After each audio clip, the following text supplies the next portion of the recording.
जो चौधरी एतजाज़ अहसन ने गुफ्तगू की है, उन्होंने ये सवाल उठाए हैं कि जिन लोगों ने ये सब कुछ किया है, यानी कौन शहबाज शरीफ को वज़ीर-ए-आज़म बना सकता है, कौन वहाँ से यहाँ से मरीम नवाज़ को बाहर भिजवा सकता है, और जिसने नवाज़ शरीफ को बाहर भिजवा, और कोई 6 महीने पहले ये सोच सकता था कि क्या होगा, और फिर नवाज़ शरीफ उन्होंने वर्ड यूज़ किया तख्त पर बैठ जाएंगे। जिनके बारे में निशानदही की एतजाज़ अहसन साहब ने अपनी उन टॉक्स पे, उनकी जानिब से ये एक मौक़िफ़ आता है कि हम जो है वो गैर जानिबदार हैं। जो चौधरी एतजाज़ अहसन ने गुफ्तगू की है, जिस तरह से उन्होंने खुल कर आके उन्होंने ये सवाल उठाए हैं कि जिन लोगों ने ये सब कुछ किया है,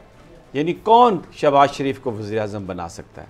कौन वहाँ से यहाँ से मरीम नवाज़ को बाहर भिजवा सकता है, और जिसने नवाज़ शरीफ को बाहर भिजवा, और कोई 6 महीने पहले ये सोच सकता था कि क्या होगा, और फिर नवाज़ शरीफ उन्होंने वर्ड यूज़ किया तख्त पर बैठ जाएंगे। उन्होंने तो डायरेक्टली एस्टेब्लिशमेंट के ऊपर इल्ज़ाम लगाया, नाम ले के इल्ज़ाम लगाया और कहा है कि ये जराइम है और इसका आपको जवाब देना पड़ेगा।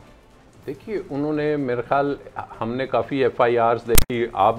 भी भुगत रहे हैं उस किस्म की FIRs को, जिसमें खाली सवाल उठाया गया था कि जनाब बताइए कौन है वो, और वो एक बड़ा ये चला था कि जी वो कौन है। तो उस कौन का तो आज वो सवाल था, आज जवाब तो एतजाज़ अहसन साहब ने बड़ा कुछ ऐसे अल्फाज में नहीं दिया। मतलब मैं जानबूझ के वो उनकी गुफ्तगू हमारे पास है, लेकिन तो मैं वही नाम सुनवाना नहीं चाह रहा जो कि लंदन में बैठे हुए कॉन्विक्ट और मफरूर लेते रहे नाम, उन्होंने नाम लिया और नाम ले के उन्होंने कहा अब देखना ये है कि क्या इस मुल्क में रूल ऑफ लॉ है। पीपल्स पार्टी है ना एतजाज़ अहसन, अगर पीपल्स पार्टी है तो PDM हुकूमत का हिस्सा है। क्या हुकूमत इस पे कोई बयान देगी कि जनाब क्या बात है, क्या पीपल्स पार्टी इस पे जवाब देगी कि जनाब क्या वजूहात हैं। लेकिन ये मेरे ख्याल ये उस तसलसल का हिस्सा है जो कल तक तो आपने लंदन से उस प्रेसर में देखा कि जी खाली जुडिशरी की बात हो रही थी, लेकिन अल्टीमेटली आपको ये PDM घूमती हुई और आखिर में वहीं पे नज़र आएगी, और फिर इनसे कोई पूछने वाला नहीं होगा कि वो कहेंगे जी अब क्या फ़ायदा, अब तो हो गई। लेकिन ये वो डायरेक्शन है कि जो हमें लंदन से नज़र आ रही है। तैयब बलोच, ये पहले ज़रा थोड़ा सा एतजाज़ साहब ने बहुत सख्त, यानी मैं समझता हूँ कि उन्होंने मौक़िफ़ अपनाया एंड विदाउट मिन्सिंग वर्ड्स वो उन्होंने सवाल उठा दिए हैं, और सोशल मीडिया पर तो वो हर तरफ है। मेन स्ट्रीम मीडिया ने अवॉइड किया सब पैमरा के कवानीन की वजह से, हम भी वो नहीं दिखा रहे, उसकी वजह कोई खौफ या वो नहीं है, लेकिन क्योंकि पैमरा की एक डायरेक्शन है जिसकी वजह से हम ये नहीं दिखा रहे।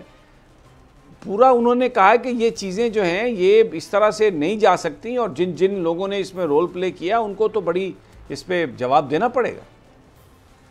जी समी साहब, बिल्कुल एतजाज़ अहसन साहब ने जो कहा वो उनका अपना नज़रिया भी है, जो उनको नज़र आ रहा है उन्होंने वही बातें की, क्योंकि वो एक इंटेलेक्चुअल लेवल के हैं, और अगरचे उनका ताल्लुक़ पाकिस्तान पीपल्स पार्टी से है, लेकिन वो अपनी ओपिनियन देने में आज़ाद है।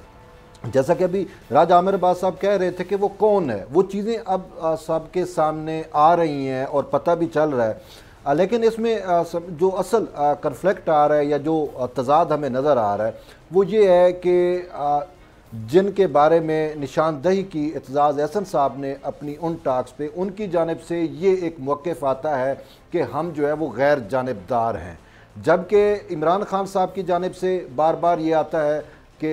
जो आपके सामने है कि न्यूट्रल जिस तरीके से वो कह रहे हैं, और अगर हम बिलावल वो इस पे बिलीव नहीं करते, यानी ढके छुपे अंदाज में वो बात करते हैं इमरान खान। बिल्कुल इमरान खान साहब बात करते हैं, लेकिन वो बिलीव नहीं करते। उनको पता है कि यही ही है जिसकी वजह से ये रजीम चेंज हुआ या ये पूरा फार्मूला लगा। मंजिल, रास्ता, जज्बा, भयानक सच्चाई से हटाए पर्दे और तोड़ डाली झूठ की बेड़ियां। सलाखों से डरना कैसा जब चट्टानों ने पाला हो। इमरान खान बोल के साथ, जुम्मे से इतवार रात 10 बजे सिर्फ बोल न्यूज पर।